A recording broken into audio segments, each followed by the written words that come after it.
بسم اللہ الرحمن الرحیم۔ السلام علیکم۔ قوم لوط جنہوں نے دنیا میں سب سے پہلے ہم جنس پرستی کی ابتدا کی، قوم لوط کی طرف شیطان نے کس عورت کو بھیجا؟ اس عورت نے ایسا کیا کیا جس سے قوم لوط کی عورتیں بھی ایک نئے گناہ میں مبتلا ہو گئیں؟ لاکیس کون تھی اور اس نے قوم لوط کی عورتوں کو کیا سکھایا تھا؟ ناظرین، شیطان اللہ تعالیٰ کا نافرمان اور بنی آدم کا سب سے بڑا دشمن ہے۔ مختلف طریقوں سے لوگوں کو دھوکے اور فریب میں مبتلا کرتا رہتا ہے اور انہیں ورغلاتا ہے۔ قرآن و حدیث کے مطالعے سے پتہ چلتا ہے کہ شیطان صرف ایک مخلوق نہیں بلکہ ابلیس کی ایک پوری نسل ہے اور ابلیس کی بے شمار اولاد ہے۔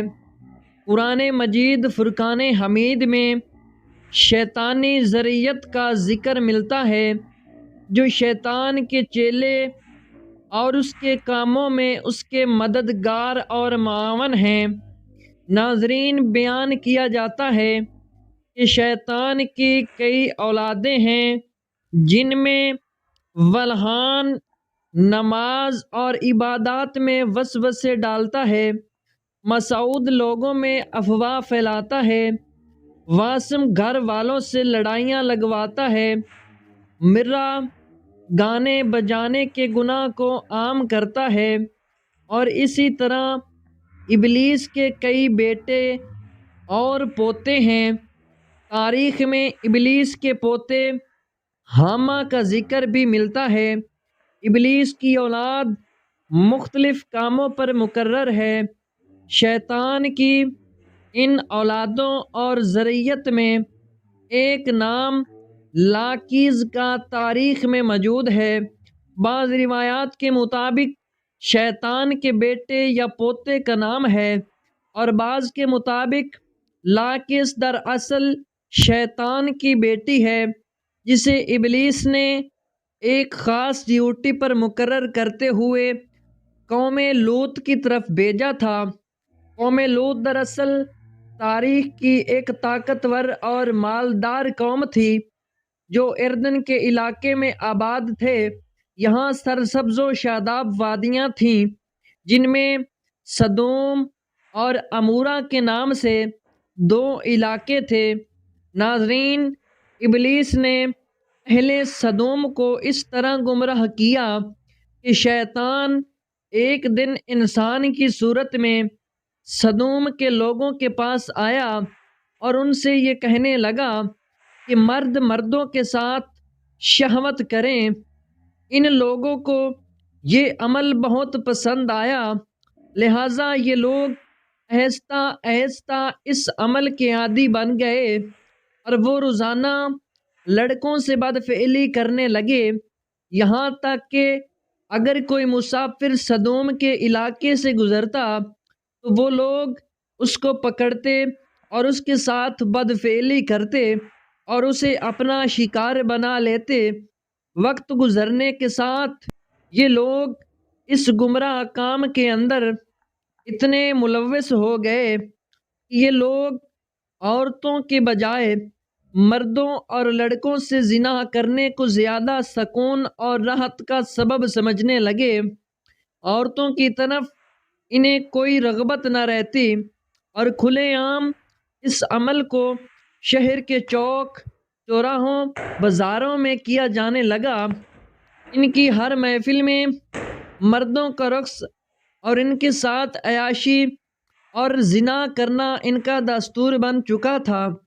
اللہ رب العزت نے ان کی طرف اپنے بندے اور نبی حضرت لوط علیہ نبی علیہ السلام کو بھیجا جنہوں نے اہل سدوم کو اس گندے عمل سے توبہ کرنے کو کہا اور فرمایا، کیا تم لوگ وہ بے حیائی کرتے ہو جو تم سے پہلے اس زمین پر کسی نے نہیں کی؟ تم مردوں کے پاس جا کر اپنی خواہش پوری کرتے ہو اور اپنی عورتوں کو چھوڑ دیتے ہو، تم لوگ حد سے گزر چکے ہو۔ لیکن قوم لوط پر اللہ کے پیغمبر حضرت لوط علیہ نبینا علیہ السلام کی وعظ و نصیحت کا کوئی اثر نہ ہوا، بلکہ وہ الٹا لوط علیہ السلام کے خلاف ہو گئے اور انہیں مجبور کرنے لگے کہ تم اتنے ہی نیک اور پاک ہو تو اس بستی سے نکل جاؤ۔ اہل سدوم کا مردوں سے زنا کرنا اور بدفعلی صرف ایک گناہ ہی نہیں تھا، بلکہ اس عمل سے وہ خدا کے بنائے ہوئے خاندانی نظام کو تباہ و برباد کر رہے تھے اور ایسے سنگین جرم کی ابتدا کر چکے تھے جس سے افزائش نسل کا پورا قدرتی نظام برباد ہو رہا تھا۔ بہرحال جب قوم لوط کے مردوں نے اپنی عورتوں سے قربت کرنا اور ان سے اپنی خواہش پوری کرنا چھوڑ دیا تو ابلیس کے لیے یہ ایک سنہری موقع تھا کہ وہ اس قوم میں ایک اور نئے گناہ کی ابتدا کرے۔ لہذا ابلیس لعین نے اپنی بیٹی، جس کا نام تاریخ نے لاقیس لکھا ہے، اس اہل سدوم کی طرف بھیجا۔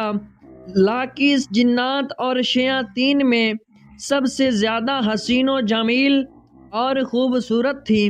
ابلیس نے اسے حکم دیا کہ وہ ایک خوبصورت عورت کی شکل اختیار کرے اور قوم لوط کی ان عورتوں کے پاس جائے اور انہیں ہم جنس پرستی کا یہ کام سکھائے جنہیں ان کے مردوں نے چھوڑ دیا ہے۔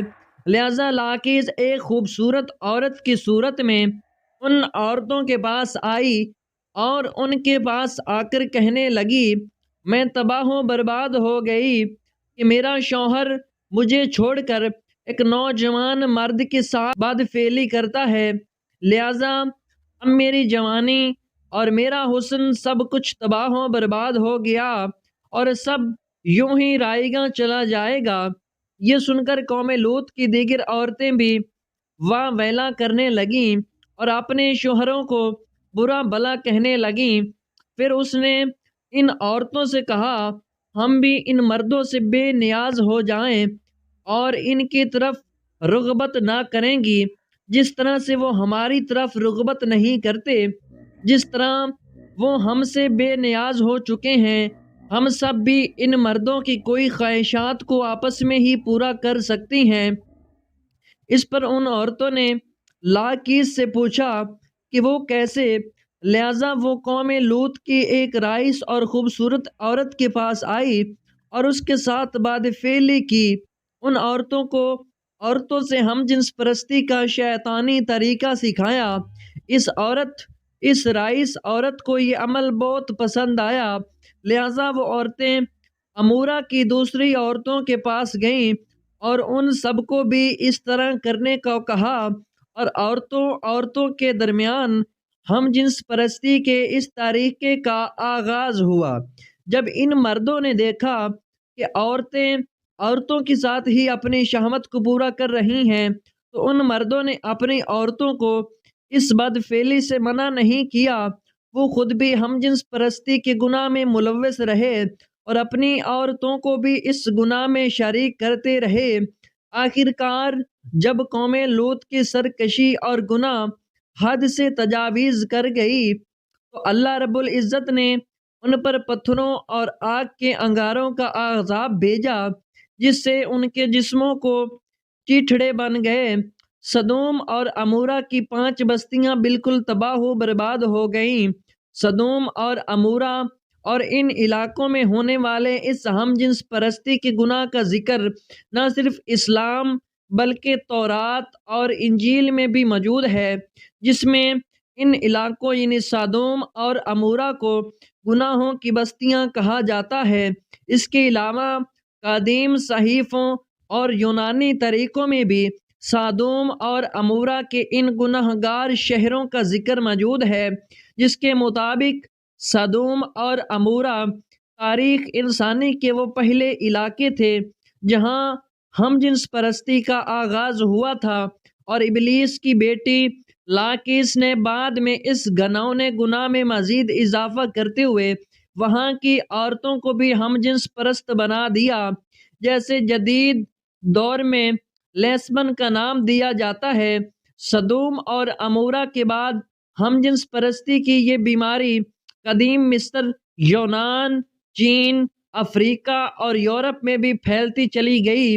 دور جدید میں یورپ اور امریکہ نے ہم جنس پرستی کی سب سے زیادہ حمایت کی، جو ترقی یافتہ معاشروں میں بھی بحث کا موضوع بنا ہوا ہے، اور اس گھناؤنے جرم کو حقوق انسانی میں شمار کرنے کے مطالعے کیے گئے۔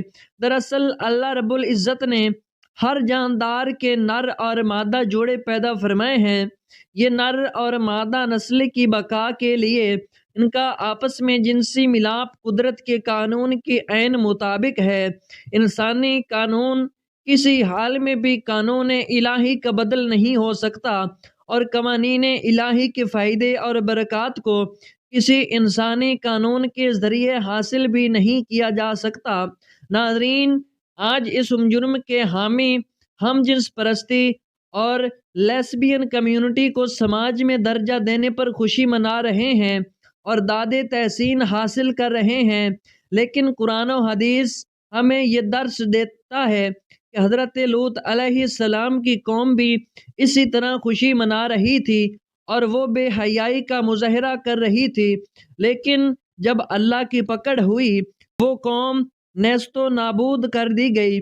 اللہ تعالیٰ ہمیں اور ہماری نسلوں کو اس بے حیائی کے کام سے بچائے رکھے، اور اللہ تعالیٰ ہم سب کا حامی و ناصر ہو۔ آمین ثم آمین۔